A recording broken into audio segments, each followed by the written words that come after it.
Hello everyone, मेरा नाम है रोहित और आज से हम एक नए सफर की शुरुआत करने वाले हैं।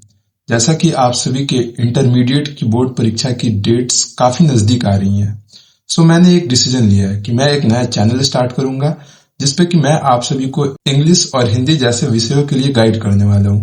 मैंने भी वर्ष 2024 में इंटरमीडिएट का परीक्षा दिया था, जिसमें मैंने कुल 445 अंक प्राप्त किए थे। आज की इस वीडियो का एजेंडा यह रहेगा कि इस वीडियो में हम हिंदी के पेपर पैटर्न को डिस्कस करने वाले हैं। सो चलिए स्टार्ट करते हैं। तो दोस्तों, हिंदी हमारी कुल 100 मार्क्स की होती है, बाकी पेपर्स की ही तरह, और इसमें कुल 4 खंड होते हैं, जैसे कि गद्य खंड, पद्य खंड, प्रतिपूर्ति और हिंदी व्याकरण। गद्य खंड में टोटल हमें 13 पाठ पढ़ने हैं, वही पद्य खंड में भी कुल 13 पाठ पढ़ने हैं, प्रतिपूर्ति में 3 पाठ है और हिंदी व्याकरण में 14 से 15 टॉपिक्स है, जिसको कि मैं अभी बारी बारी से बताने वाला हूँ। तो सबसे पहले बात करते हैं गद्य खंड के 13 चैप्टर्स के बारे में, जो कि है पहला बातचीत, दूसरा उसने कहा था, तीसरा संपूर्ण क्रांति, अर्धनारीश्वर, रोज, एक लेख और एक पत्र, ओ सदानीरा, सिपाही की माँ, प्रगीत और समाज, जूठन, हंसते हुए मेरा अकेलापन, तिरछ और शिक्षा। इन सारे चैप्टर्स में हमें कोई कहानी दी हुई होगी या फिर कोई निबंध दिया गया होगा जिसे हमें विस्तारित रूप से पढ़ना होगा।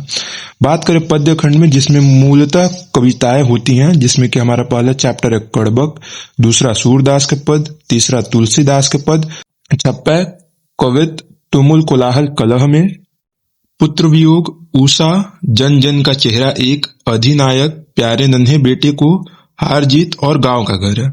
वही प्रतिपूर्ति में कुल 3 पार्ट है, इससे ज्यादा क्वेश्चंस नहीं आते हैं, पर इन तीनों चैप्टर से पिछले कुछ सालों से क्वेश्चंस आने लगे हैं। उसके पहले क्वेश्चंस इनसे ना के बराबर पूछे जाते थे, इसलिए आपको इन तीनों चैप्टर्स को भी पढ़ना पड़ेगा, जिसमें पहला है रस्सी का टुकड़ा, दूसरा क्लर्क की मौत और तीसरा पेशगी। अब बात करें व्याकरण के जो 15-16 टॉपिक्स है उनके बारे में, तो जिसमें पहला है संज्ञा, दूसरा सर्वनाम, तीसरा विशेषण, क्रिया, वचन, लिंग, कारक, मुहावरा और लोकोक्तियां, उपसर्ग, प्रत्यय, संधि, समास, पर्यायवाची शब्द, विपरीतार्थक शब्द, अनेक शब्दों के लिए एक शब्द, वर्ण, छंद, अलंकार और रस। तो अब बात करते हैं ये जो 100 मार्क्स का हमारा जो पेपर होता है, उसका पेपर पैटर्न होता किस प्रकार है। तो टोटल 2 सेक्शंस में क्वेश्चन पूछे जाते हैं, जिसमें एक होता है ऑब्जेक्टिव और दूसरा होता है सब्जेक्टिव। ऑब्जेक्टिव में कुल 100 प्रश्न पूछे जाते हैं, जिनमें आपको 50 प्रश्नों को ही हल करना होता है, और ये जो 100 प्रश्न आपके होते हैं वो बुक और व्याकरण दोनों से मिला करके होते हैं। बात करें नंबर ऑफ क्वेश्चंस की, तो बुक से टोटल 55 क्वेश्चंस पूछे जाते हैं और व्याकरण से टोटल 45 क्वेश्चंस पूछे जाते हैं। तो ये था हमारा ऑब्जेक्टिव सेक्शन। तो अब बात करते हैं सब्जेक्टिव सेक्शन के बारे में। तो सब्जेक्टिव में टोटल 6 प्रश्न पूछे जाते हैं, जिनमें पहला होता है निबंध, जो कि 8 मार्क्स का होता है और काफी इंपॉर्टेंट होता है ये। इसमें आपको कुल 6 विषय दिए रहते हैं, जिनमें से किसी एक पर आपको निबंध लिखना पड़ता है। निबंध में आप कोशिश कीजिएगा कि कम से कम 2 से 2.5 पन्नों का आपका निबंध होना चाहिए। दूसरा होता है स्वप्रसंग व्याख्या, जो कि 4 प्रश्न दिए होते हैं, जिनमें से किसी 2 को हल करना होता है, और ये कुल 8 मार्क्स के होते हैं। तीसरा होता है आवेदन पत्र, जो कि कुल 5 मार्क्स का होता है, जिनमें आपको आवेदन लिखना होता है या फिर अपने सगे संबंधियों को, अपने रिश्तेदारों को, अपने भाई बहनों को पत्र लिखना होता है। चौथा होता है लघु उत्तरीय प्रश्न, जो कि 10 में से आपको केवल 5 का उत्तर देना होता है, और सभी प्रश्न 2-2 मार्क्स के होते हैं, और ये कुल मिलाकर 10 मार्क्स के हो जाते हैं। और 5वां प्रश्न होता है दीर्घ उत्तरीय प्रश्न, जो कि 6 में से कुल 3 का उत्तर आपको देना होता है, और एक प्रश्न 5 मार्क्स का होता है, तो ये कुल 15 मार्क्स का हो जाता है। और छठा और आखिरी प्रश्न होता है संक्षेपण करें, जो कि 4 मार्क्स का होता है।